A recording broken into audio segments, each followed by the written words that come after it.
Hello friends, welcome to Concept Talks. जैसा कि मैंने पिछले वीडियोस में आपको बताया था कि मैं अकाउंटेंसी पर भी एक अपना नया वीडियो लेकर के आऊँगा जिसमें मैं अकाउंटेंसी और बुक कीपिंग के बारे में पढ़ाऊँगा।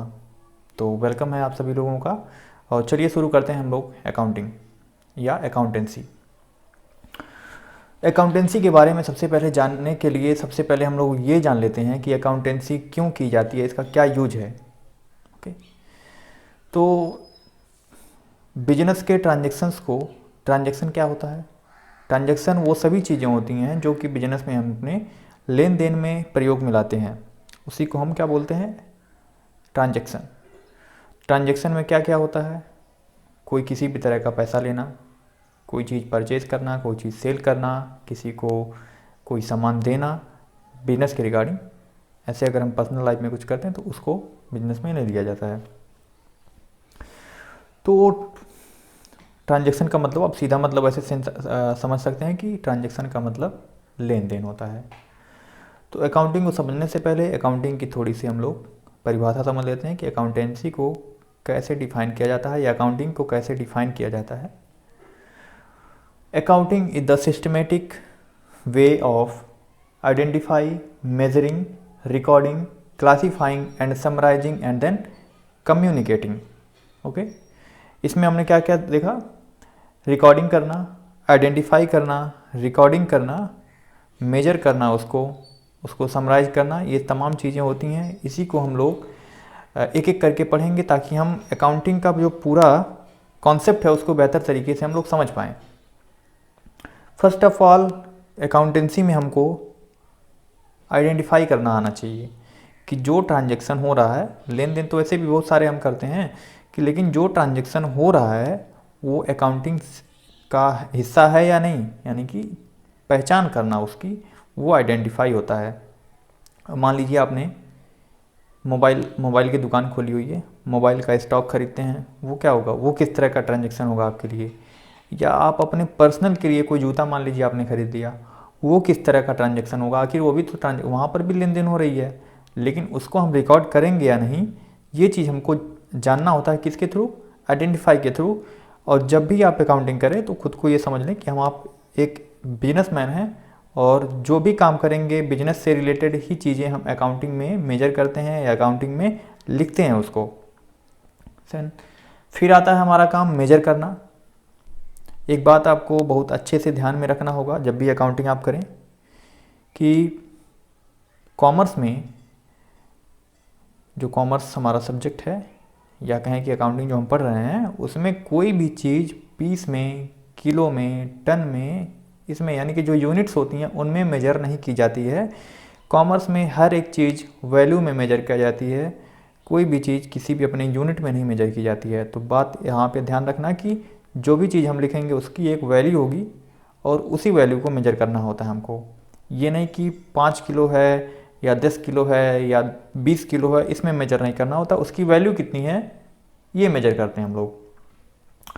फिर आते हैं हम लोग रिकॉर्डिंग पे, यानी कि हमने पहले आइडेंटिफाई कर लिया, फिर उसको मेजर कर लिया वो कितने वैल्यू का है, फिर करते हैं उसको रिकॉर्ड। रिकॉर्ड का मतलब होता है लिखना, बुक ऑफ अकाउंट्स में उसको लिखते हैं। फिर होता है क्लासीफाइंग। क्लासीफाइंग से पहले हम थोड़ा सा समझ लेते हैं कि जर्नल्स, एक टर्म्स आता है इसमें, जर्नल्स। देखते होंगे कि बिजनेसमैन जितने भी, या हो सकता है कुछ लोग अपना बिजनेसमैन होंगे भी, इसमें थोड़ा छोटा मोटा बिजनेस ही चलाते होंगे, लेकिन बिजनेसमैन हो सकता होंगे भी, या बिजनेसमैन नहीं है तब भी आपने दुकानदारों को देखा होगा कि किस तरीके से वो जो भी काम करते हैं वो एक कॉपी में लिखते जाते हैं उसको, चाहे वो सेल करें, किसी से उधार लिए। हाँ, तो सबसे पहले बेसिक काम क्या होता है कि सबसे पहले एक बुक में हम रजिस्टर करते हैं और उसी को बोला जाता है जर्नल। डन। अब फिर आता है जर्नल में एंट्री करने के बाद हम क्या करते हैं, उसको क्लासीफाई करते हैं। क्लासीफाई करने का मतलब कि अलग अलग तरीके के जो डेटा हैं हमारे, कहीं पे परचेस हुआ है, कहीं पे सेल हुआ है, कहीं पे हमने किसी को उधार में दिया है, कहीं पे किसी से हमने उधार में लिया है, मतलब हमारा जो सप्लायर है उससे उधार में लिया है। तो इन सब चीज़ों को क्लासीफाई करना, एक क्लास में बांट देना कि यहाँ पे सेल हुआ है, यहाँ पे जो इनपुट्स हुए हैं वो कैश में हुए हैं, ये सारी चीज़ें क्लासीफाइंग में आती हैं।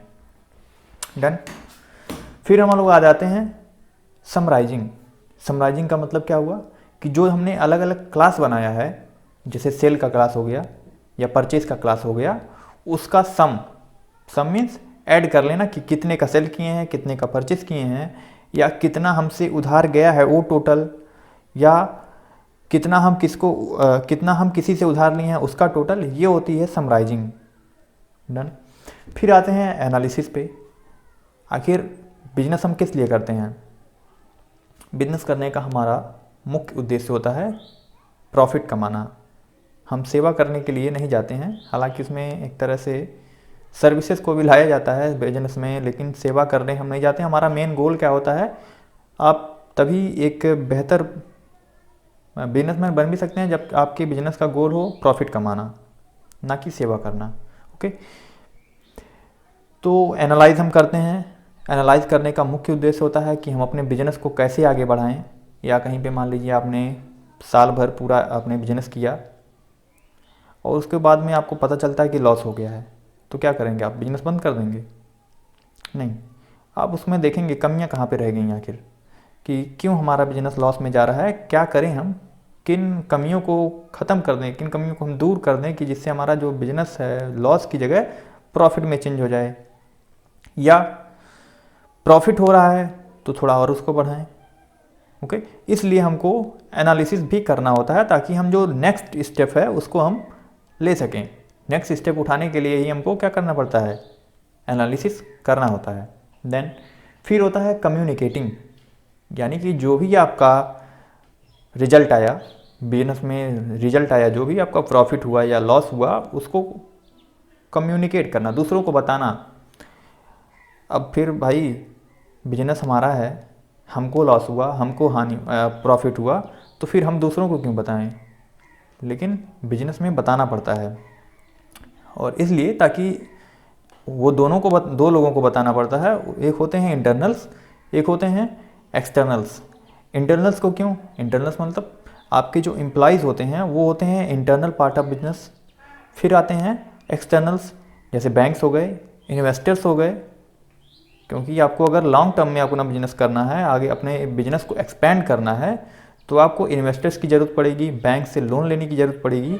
और वो आपको लोन कब देंगे? जब आपका बिजनेस प्रॉफिट में होगा, आप बिजनेस में अच्छा कर रहे होंगे। ये नहीं कि दिन दिन श्रिंक होते जा रहा है बिजनेस, जो आप बिजनेस में लगाए हुए हैं वो क्या हो, उसमें से आप जो है ड्राइंग्स करते जा रहे हैं, तो उस कंडीशन में आपको कोई भी बैंक लोन नहीं देगा, कोई भी इन्वेस्टर्स आपकी कंपनी में इन्वेस्ट नहीं करेगा। तो सबसे पहले बात यहाँ पे आती है कि यही कारण होता है कि हमको आउटसाइडर्स को बताना पड़ता है कि हमारी कंपनी प्रॉफिट में जा रही है, लॉस में जा रही है। और इंटरनल पार्ट्स इसलिए होते हैं ऐसे, या इंटरनल पार्ट्स को हम लोग इसलिए बताना होता है क्योंकि उसी बेस पे उनको इंक्रीमेंट मिलता है उनकी प्रॉफिट में, या प्रॉफिट हुई तो उनको इंक्रीमेंट मिलेगा, या लॉस होता है तो किसी की जॉब भी जा सकती है। इसलिए उनको भी ये बहुत ही अंदर से ये दिली इच्छा होती है उनकी भी कि ताकि वो जाने लास्ट में कि कंपनी हमारी ग्रो कर रही है या लॉस में जा रही है।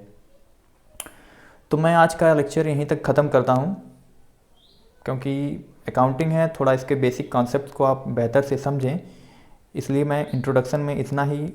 उसके बाद फिर अगले क्लास में हम लोग बुक कीपिंग और अकाउंटिंग जो होता है उसमें तो जो माइनर या मेजर डिफरेंस होते हैं उसके बारे में पढ़ेंगे। तो मैं यहाँ पे इस वीडियो को ख़त्म करता हूँ। Thank you.